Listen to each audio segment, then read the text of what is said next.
Olá pessoal, estamos aqui para dar continuidade naquele mesmo slide que nós estávamos, mais um pouquinho das nossas leis de equivalência. Então, explicamos essa parte aqui da esquerda, onde nós fizemos a operação de disjunção entre uma proposição e uma contradição. Vamos usar também a contradição aqui, mas agora vamos fazer com o operador de conjunção. Então, vai ficar P, conjunção, uma contradição, e o resultado disso é equivalente à própria contradição. Então, olha que diferente. Aqui, então, nós teremos o P, V e F, a contradição repete, F com F, e a operação de conjunção, V com F, resulta em F, F com F, resulta em F. Então, tem F nas duas linhas, portanto, é como se a gente tivesse aqui a operação se nós tivéssemos a própria contradição, ok? Vamos para mais essa aqui de baixo. Eu tenho, de novo, operação de disjunção, agora com a tautologia.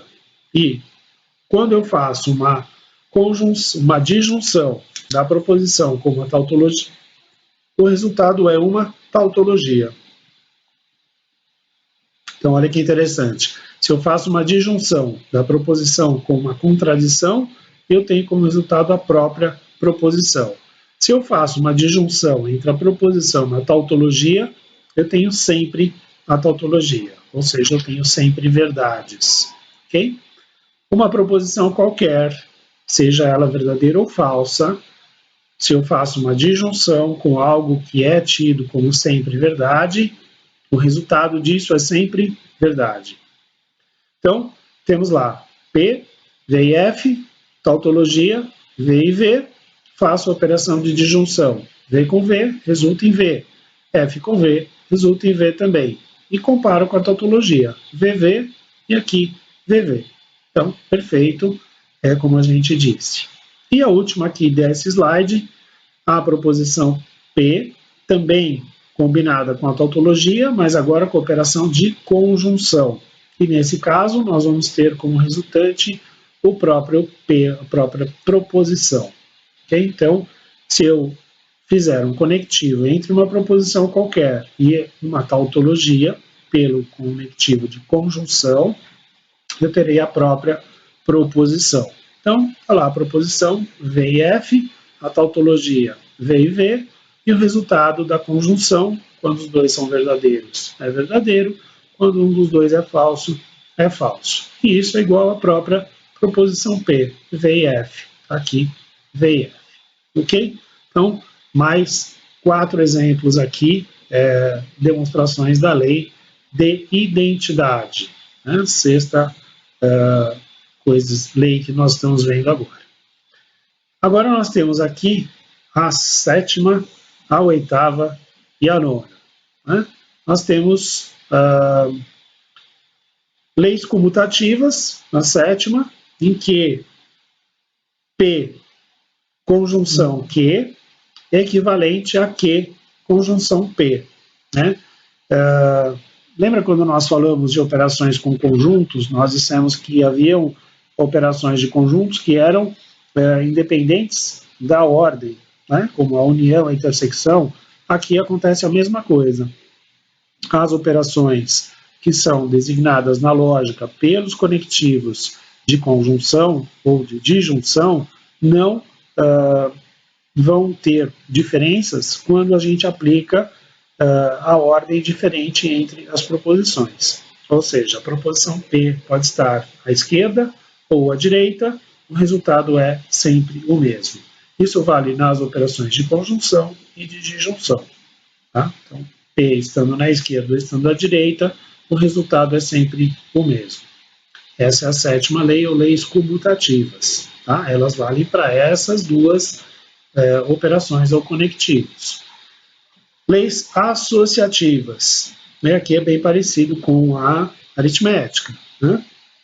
P, conjunção, com o resultado de Q conjunção R, é a mesma coisa que fazer P conjunção Q e depois o resultado disso, conjunção R. Ou seja, não faz diferença onde está este parênteses, né? Se ele estiver aqui à esquerda ou à direita ou não estiver, o resultado é o mesmo. E o mesmo vale para a operação de disjunção.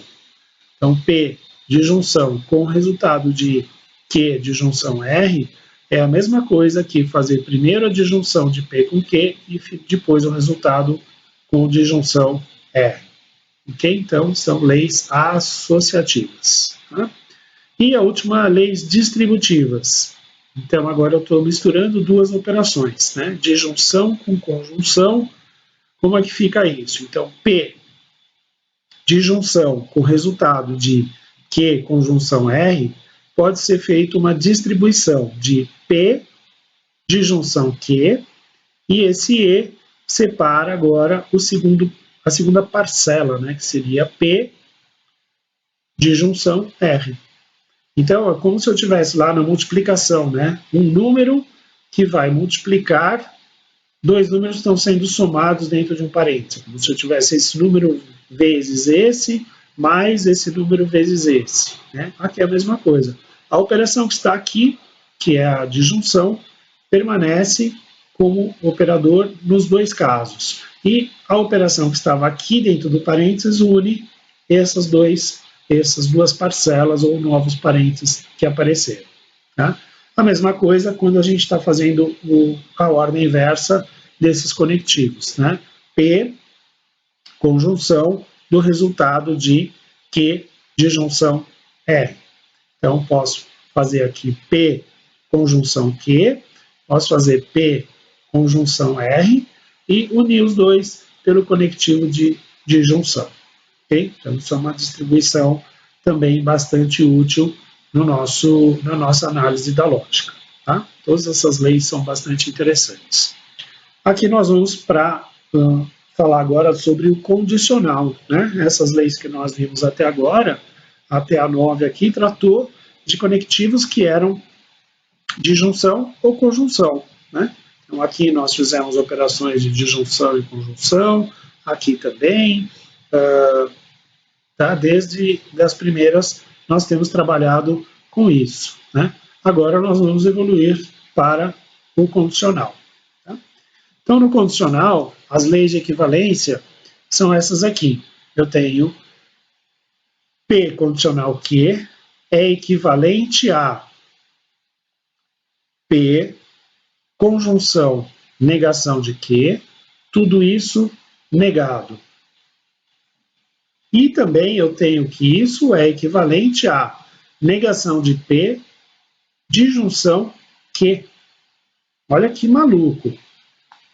P condicional Q é igual a negação de P, disjunção Q.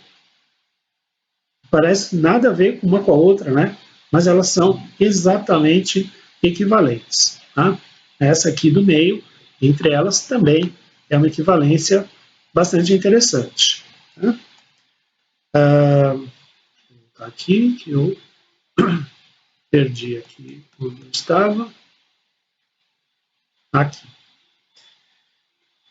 Então, vamos demonstrar, né? Primeiro, o que vocês já viram na aula passada, né? Então, fazer a operação simples de condicional de P em Q.